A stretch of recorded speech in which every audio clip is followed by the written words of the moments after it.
Penting ke menyimpan?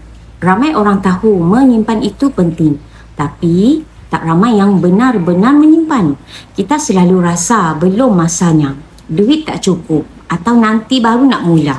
Tapi realitinya kalau kita tak mula sekarang, bila-bila pun memang tak akan cukup. Menyimpan bukan soal kaya atau miskin, ia soal tanggungjawab dan kesedaran.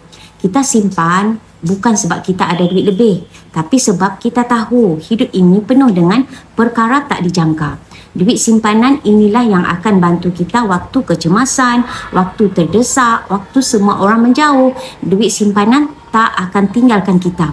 Lebih penting lagi, menyimpan bukan semata-mata untuk emergency, tapi untuk masa depan yang lebih tenang dan stabil.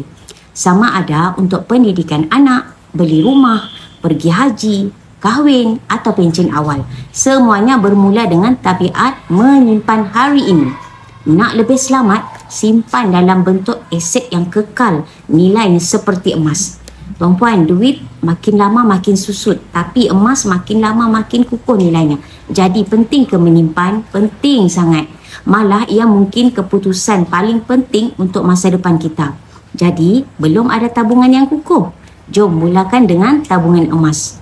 Nak bermula? Klik link di bio atau rujuk pin video. Saya bantu sebaiknya. Semoga bermanfaat.